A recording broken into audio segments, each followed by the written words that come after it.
नमस्कार।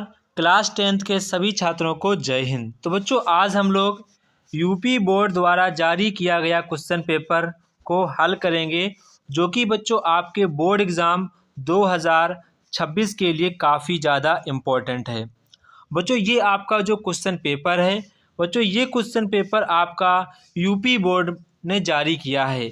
इसी पैटर्न के बेस पर आप लोगों का बोर्ड एग्ज़ाम 2026 में जब आप पेपर देने जाएंगे, तो इसी पैटर्न के अकॉर्डिंग आपके एग्ज़ाम में क्वेश्चंस पूछे जाएंगे। तो आप सभी लोग इस क्वेश्चन पेपर को अच्छे प्रकार से तैयार करना है। और यहाँ पर आपको बात ध्यान रखनी है, हर एक डिस्ट्रिक्ट में अलग अलग पेपर्स आ रहे हैं। तो अगर आपका पेपर ही सेम नहीं है, तो बच्चों आप हमें अपना पेपर इस नंबर पर भेज सकते हैं, ताकि हम आपके पेपर का हल प्रोवाइड आपको करवा सकें, ताकि सभी बच्चों की आपस में हेल्प हो जाए और सभी की अच्छी तैयारी हो जाए। तो अगर आपके पास हिंदी का पेपर दूसरा है, तो आप हमें अपना पेपर इस नंबर पर भेज सकते हैं, ताकि हम आपके पेपर का हल प्रोवाइड करवा सकें और सभी बच्चों को पेपर पढ़ने का मौका भी मिल सके। तो आप सभी लोग अपना पेपर हमें इस नंबर पर भेजेंगे। बच्चों, सबसे पहले आपको एग्ज़ाम में आप लोगों को बहुविकल्पीय प्रश्न यहाँ पर आपको देखने को मिलेंगे। तो बच्चों, यहाँ पर आपका जो पहला क्वेश्चन है, ये कह रहे हैं कि जो आपकी रचना है ये किस विधा की रचना है। तो ये बच्चों आपकी उपन्यास विधा की रचना है। इसके बाद आपका क्वेश्चन नंबर 2 है, आषाढ़ का एक दिन के लेखक कौन है। तो बच्चों आषाढ़ का एक दिन के लेखक आपके मोहन राकेश हैं। कौन है? मोहन राकेश। शुल्क युग को काव्य के क्षेत्र में किस नाम से जाना जाता है। तो बच्चों शुल्क युग को काव्य के क्षेत्र में छायावादी युग के नाम से जाना जाता है। जो छायावादी युग के आपको कुछ कवियों के नाम याद रखने हैं, जैसे कि आपको नाम याद रखना है जयशंकर प्रसाद, नाम याद रखना है, और आपको महादेवी वर्मा नाम याद रखना है, क्योंकि ये काफ़ी ज़्यादा लेखक आपके एग्ज़ाम में पूछे जाते हैं। इसके बाद यहाँ पर आपका क्वेश्चन नंबर 4 है,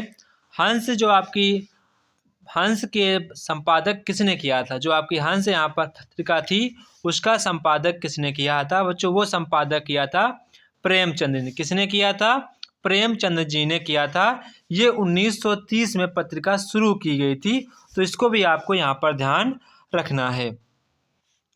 इसके बाद आपका क्वेश्चन नंबर 5 है, विश्रामपुर का संत के लेखक कौन है। तो बच्चों विश्रामपुर का संत के लेखक हैं श्री लाल शुक्ल। कौन है? श्री लाल शुक्ल। इसके बाद ठाकुर किस धारा के कवि हैं। जो आपके ठाकुर हैं वो किस धारा के कवि हैं। बच्चों आपके रीति मुग्ध काव्य धारा के कवि हैं। तार सप्तक में संकलित कवियों की संख्या कितनी है। तो बच्चों आपकी 7 कवियों की संख्या है। इसके बाद यहाँ पर आपका क्वेश्चन नंबर 8 है, रामचंद्रिका के लेखक जो आपके कि जो ये आपकी रचना है, ये किस काल की रचना है, ये यहाँ पर आपको बताना है। बच्चों बोर्ड एग्जाम 2023 में क्वेश्चन पूछा गया था, रामचंद्रिका आपका उपन्यास है या महाकाव्य है। तो ये भी यहाँ पर आपको बातें याद रखनी है। तो आपका जो रामचंद्रिका है, ये बच्चों आपका एक महाकाव्य है। क्या है? महाकाव्य है। ये बच्चों आपका रीतिकाल युग का महाकाव्य है। सुमित्रा नंदन पंत किसकी रचना है, वो यहाँ पर आपको बताना है। तो वो बच्चों यहाँ पर आपकी पल्लव रचना हो जाएगी। बच्चों आपको साथ साथ में ये भी रचना याद रखनी है, वीणा आपको रचना याद रखनी है, ग्रंथि आपको रचना याद रखनी है, आपको पल्लव रचना याद रखनी है, आपको युगांत रचना याद रखनी है, आपको यहाँ पर तम्बरा रचना याद रखनी है। इसके बाद सबसे मोस्ट इम्पॉर्टेंट आपकी स्वर्ग की रचना यहाँ पर आपको याद रखनी है। आपको ये 2 रचनाएं तो कतई भी आपको नहीं भूलनी है, ये आपको यहाँ पर याद रखना है। इसके बाद क्वेश्चन नंबर 10 काफ़ी आसान है। यहाँ पर कह रहे हैं कि जो आपकी रचना है, इसके यहाँ पर रचनाकार कौन है। तो ये आपके अमृत राय। काफ़ी आसान रचना थी।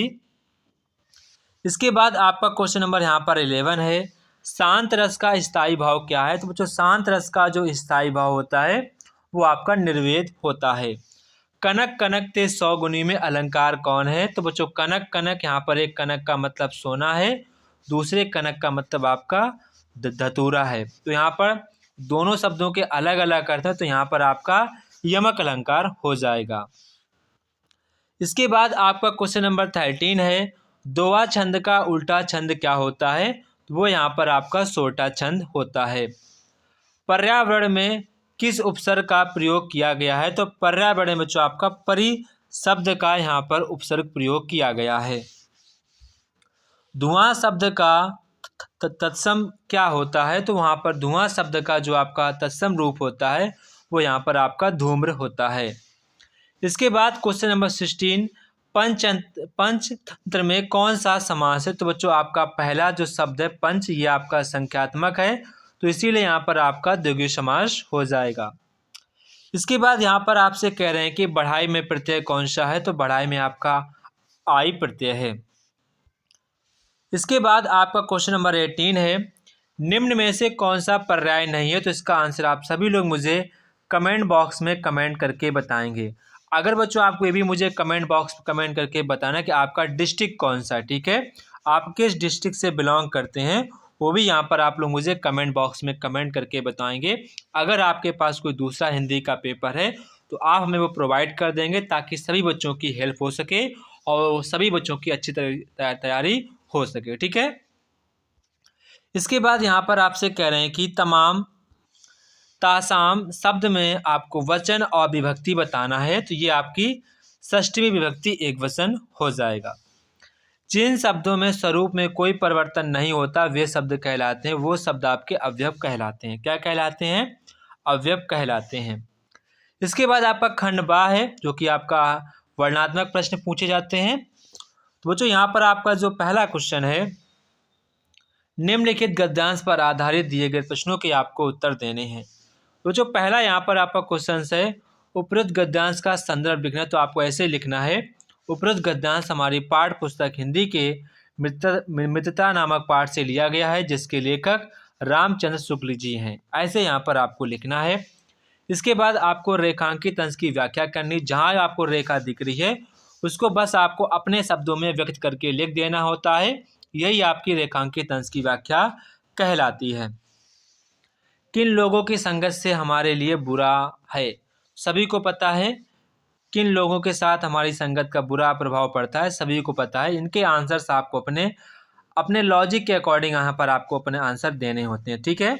तो आपने इन क्वेश्चंस को अच्छे प्रकार से करना है। बोर्ड में जब भी ऐसे क्वेश्चंस आए तो कभी भी आपको छोड़कर नहीं आना है, बना बना के कुछ भी आपको लिखकर आना है, पर लेकिन छोड़कर नहीं आना है, ठीक है। ये आपको बात यहाँ पर ध्यान रखनी है।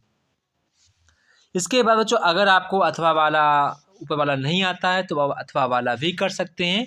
तो यहाँ पर आपसे गद्यांश दिया गया, कह रहे कि उपरोक्त गद्यांश का संदर्भ लिखना है, तो आपको लिखना है उपरोक्त गद्यांश हमारी पाठ्य पुस्तक हिंदी के ईर्ष्या तू ना गई मेरे मन से लिया गया है, जिसके लेखक रामधारी सिंह दिनकर जी हैं। ऐसे यहाँ पर आपको लिखना है। इसके बाद आपको रेखांकित अंश की व्याख्या करनी, जहाँ आपको रेखा दिख रही है इसको बच्चों आपको अपने शब्दों में व्यक्त कर कर लिख देना होता है। यही आपकी रेखांकित अंश की व्याख्या कहलाती है। मनुष्य के हृदय में ईर्ष्या उत्पन्न होने पर क्या होता है?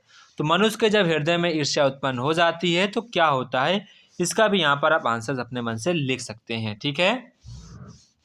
इसके बाद यहाँ पर आपका क्वेश्चन नंबर 2 है, निम्नलिखित पद्यांश पर आधारित आपको प्रश्नों के उत्तर देने हैं। तो पहला यहाँ पर आपका क्वेश्चन कह रहा है, उपरोक्त पद्यांश के शीर्षक व कवि का यहाँ पर आपको नाम लिखना है। तो यहाँ पर आपको ऐसे लिखना होगा, उपरोक्त पद्यांश हमारी पाठ्य पुस्तक हिंदी के पद नामक पाठ से लिया गया है, जिसके लेखक सूरदास जी हैं। इसके बाद यहाँ पर आपसे कह रहे हैं कि रेखांकित अंश की व्याख्या करनी है। तो जहाँ पर आपको रेखा दिख रही है इसको आपको अपने शब्दों में व्यक्त करके लिख देना है। यही आपकी रेखांकित अंश की व्याख्या कहलाती है। श्री कृष्ण को ब्रज की कौन कौन सी बातें जो हैं वो नहीं भूल पा रहे थे, वो यहाँ पर आपको बतानी है। तो काफ़ी आसान है, इनमें आपको चीज़ें वो साफ साफ दिख रही हैं। अगर आप इसको एक बार पढ़ेंगे तो चीज़ें आप समझ जाएंगे। इसके बाद जो अगर आप अथवा वाला करना चाहें तो अथवा वाला भी कर सकते हैं। तो जो यहाँ पर आपका जो पहला क्वेश्चन यहाँ पर आपसे कह रहे हैं कि उपयुक्त पाठ का उपयुक्त पद्यांश का शीर्षक व कवि का नाम लिखना है। तो आपको ऐसे लिखना होगा, उपयुक्त पद्यांश हमारी पाठ्य पुस्तक हिंदी के स्वदेश प्रेम नामक पाठ से लिया गया है, जिसके लेखक राम नरेश त्रिपाठी जी हैं, ठीक है। रेखांकित अंश की आपको व्याख्या करनी है। उपयुक्त पंक्तियों में किस रस की प्रधानता वो यहाँ पर आपको बताना है। इसके बाद यहाँ पर आपका क्वेश्चन नंबर 3 है, निम्नलिखित संस्कृत गद्यांश का संदर्भ सहित यहाँ पर आपको हिंदी में अनुवाद करना है।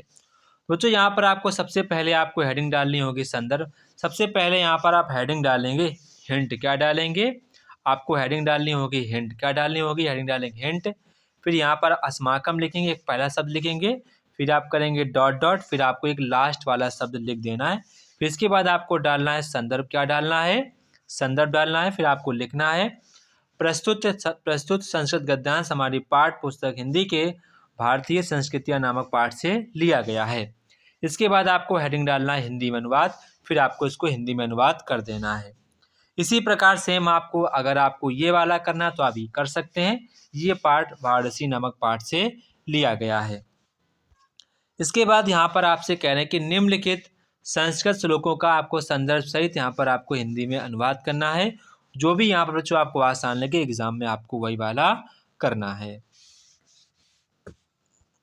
इसके बाद यहाँ पर आपसे कह रहे हैं कि अपने पठित खंड काव्य के आधार पर दिए गए प्रश्नों में से किसी एक प्रश्न का यहाँ पर आपको उत्तर देना है। जो भी यहाँ पर आपके जिले वाइज जो भी आपका हो वो यहाँ पर आपको करना होता है। ठीक है, ये तो काफ़ी आसान होता है, आप इसको एग्ज़ाम में आसानी से कर सकते हैं।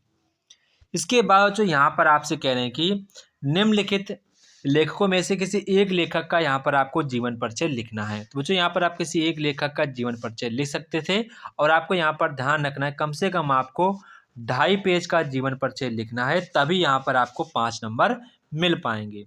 और कम से कम आपको किसी भी लेखक की 5 रचनाएं भी लिखनी होंगी और रचनाएं वो आपको काले स्केच से लिखना है ताकि जो कॉपी चेक कर रहे हैं उनको दूर से दिख जाए कि आपने 5 रचनाएं लिखी हैं। ठीक है, ये यहाँ पर आपको ध्यान रखना है अगर आपको पूरे में पूरे नंबर लेने हैं तो। सेम इसी प्रकार से आपको किसी एक कवि का जीवन परिचय लिखना है।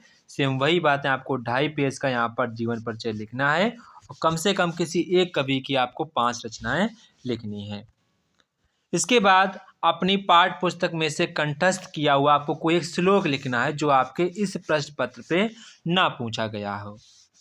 इसके बाद आपका क्वेश्चन नंबर 8 है, अपने निवास स्थान में मोहल्ले की समुचित साफ सफाई के लिए आपको उपयुक्त पदाधिकारी को पत्र लिखना है कि आपके मोहल्ले में गंदगी रहती है, साफ सफाई पर्याप्त नहीं हो रही है।